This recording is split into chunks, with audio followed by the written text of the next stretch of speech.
এই কোরআন যারা মানবে, কোরআনের প্রতি যারা আমল করবে, কোরআনকে যারা বুকে ধারণ করেছে, তারা কোনোদিনও কি খারাপ কাজ করবে? কোরআনের বিপক্ষে কথা বলবে, কোরআনের বিপক্ষে স্লোগান দিবে। মুসলমান কথা বলতে হবে কোরআনের জন্য। আমরা কথা বলি আল্লাহর কোরআনের জন্য, কোন মানুষকে, কোন রাষ্ট্রের সরকারকে খুশি করার জন্য নয়। কথা বলুন ঠিক না বেঠিক? কারণ কথা বলি আল্লাহর কোরআন দিয়েছে। এই কোরআন আমার আপনার সকলের জাতির জন্য আল্লাহ বলছে। এই কোরআন শুধু আলেমদের জন্য, শুধু ইমাম সাহেবদের জন্য, শুধু মুফাসসিরদের জন্য, মুয়াজ্জিনদের জন্য। আল্লাহ বলছে কোরআন অল বিশ্বের জন্য।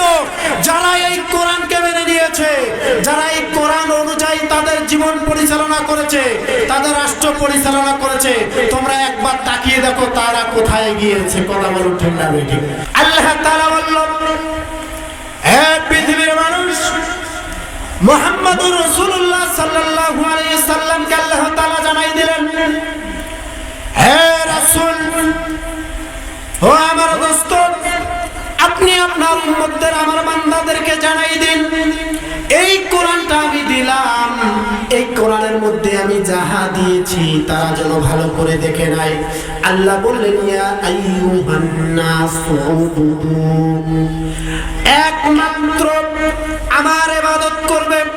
এই কথাটা হলো ইবাদত শব্দটা দিয়ে আমি শেষ করে দিব। ইবাদত বলতে আমরা কি বুঝি এখন?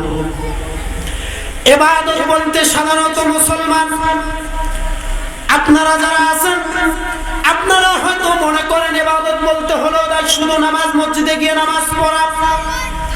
আরে নামাজ হলো এটা আল্লাহর ফরজে আইন, অর্থাৎ এটা হলো আল্লাহর ফরজ বিধান। 144 ধারা জারি।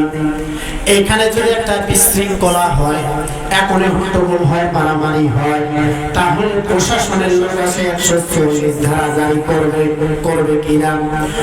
144 ধারা জারি করবে এই কারণে যেন দুই পক্ষ আর চাপতে না পারে, কোনো কেলেঙ্কার বিশৃঙ্খলা সৃষ্টি করতে না পারে। আল্লাহ বলছে নামাজ হলো আমার 144 ধারা জারি, এটা আদায় করতেই হবে, না করলে 144 ধারা জারি হবে। পাখির মতন গুলি করে মেরে ফেলবো। যেমন সমাজে আমরা বিশৃঙ্খলা করলে, রাষ্ট্রের আইন ভঙ্গ করলে, পাখির মতন 144 ধারা জারি করে পাখির মতন গুলি করে মারবে কেউ আসলে। কথা বলুন ঠিক না ঠিক? আল্লাহ বলছে ইবাদত নামাজ, আল্লাহ কোরআনে বলে দিয়েছেন ওয়াকিমুস সালাতা ওয়া আতুজ যাকাত। নামাজের কথা বলছে আল্লাহ, যাকাতের কথা বলেন। নামাজ আগে আল্লাহ বলেছেন নামাজ পড়তে হবে, এটা আদায় করতে হবে। কিন্তু ইবাদতটা কি? ইবাদত শুধু আমরা মনে করি আল্লাহর 5 ওয়াক্ত নামাজ খেলে আদায় করব মসজিদে গিয়ে, এটাই হচ্ছে আল্লাহর ইবাদত। আর ওদের ইবাদত কোনো কিছু নয়। ইবাদত হচ্ছে এটা সর্বোত্তম ইবাদত হলো যখন আপনি কোনো কর্ম করতে যাবেন, কোনো কাজ করতে যাবেন, যেটাই আপনি করতে যান না কেন, ওই জায়গায় সর্বপ্রথম আল্লাহর কোরআনটাকে সামনে রেখে কাজ করতে হবে। কথা বলো ঠিক না বেটি? কোরআনটা যখন সামনে রাখবেন, তাহলে আপনি যে কাজ করতে যাবেন, তাহলে সেখানে অবশ্যই আপনি কোনো কাজ করতে গিয়ে যদি আপনি চিন্তা করে দেখেন, আপনি যদি করেন আমি আজকে চুরি করব বা আমি অন্যের জমিটা দখল করে নেব, তখনই আপনি চিন্তা করবেন আমার আল্লাহ কোরআন দিয়েছে, এই কোরআনের মধ্যে আল্লাহ কি বললেন, না না আমাকে এটা করা যাবে না, এটা করলে আমার আল্লাহ তো ওই 14 আসমান থেকে আমার আল্লাহ দেখে কিনা, আমার আল্লাহ দেখতে পারে কিনা, পারে কিনা। ইবাদত এমন একটা শব্দ, ইবাদত হলো আল্লাহর আনুগত্য করা। আপনি যখন আপনার পরিবার চালাতে যাবেন, সেখানে আল্লাহকেও স্মরণ করতে হবে। যখন আপনি কোনো মানুষের হক আদায় করতে যাবেন, সেখানে আল্লাহকে স্মরণ করতে হবে, আল্লাহর কোরআনকে স্মরণ করতে হবে। যখন আপনি জমিনে যাবেন, সেখানে আল্লাহকে স্মরণ করতে হবে। কথা বলুন করতে হবে কিনা?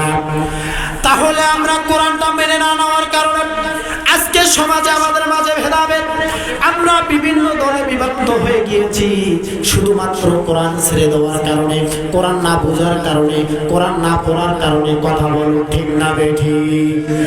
আজকে সমাজে আমরা দেখেন, আল্লাহ বলছে তোমাদেরকে আমি জবান দিলাম, এই জবানটা আমি তোমাদেরকে দিলাম একমাত্র আমি আল্লাহকে ডাকার জন্য, একমাত্র আমার কোরআনের স্লোগান দেওয়ার জন্য। পৃথিবীতে গিয়ে তোমরা কোনো মানুষের গোলাম হতে পারবে না, পৃথিবীতে গিয়ে তোমরা কারো গোলামি করতে পারবে না। একমাত্র যদি গোলামি করতে হয় তাহলে আমার আল্লাহর গোলামি করতে হবে। কথা বলো ঠিক না বেঠে? তাহলে আমরা স্লোগান দিচ্ছি আজকে কিভাবে? টাকার কাছে বিক্রি হচ্ছে, এক কাপ চার কাছে বিক্রি হচ্ছে। কথা বলুন ঠিক না বেঠে? তাহলে আমরা কোরআন মানতে রাজি আছি, কোরআনকে সর্বস্থানে সর্বোচ্চ জায়গায় নিয়ে যেতে রাজি আছি। কারা কারা রাজি আছেন দুই হাত তুলে দেখান। নারায়ে তাকবীর। আল্লাহ কবুল করুক। তাহলে কোরআনটা আমরা সর্বোচ্চ স্থান জায়গায় নিয়ে যাব, সে জায়গাটা হচ্ছে বর্তমানে পার্লামেন্ট, সংসদ। কথা বলুন ঠিক না বেঠে? তাহলে আমরা আজকে ওয়াদা করলাম এই মাহফিল থেকে আগামীতে আমরা এই কোরআনকে বাংলাদেশের সংসদে দেখতে যাই। কথা বলুন ঠিক না বেঠে? যাই হোক, আল্লাহ কবুল করুক, আপনাদের আমাদের সকলের আশা আল্লাহ পূরণ করুক। আমি দোয়া করি আল্লাহ তাআলা রব্বুল আলামিন আমাদেরকে সেই সাহস, সেই শক্তি, সেই তৌফিক যেন আল্লাহ আমাদেরকে দেয়, সামনে যেন আমরা কোরআনটা নিয়ে বাংলার সংসদে লড়তে পারি। কথা বলুন ঠিক না বেঠে?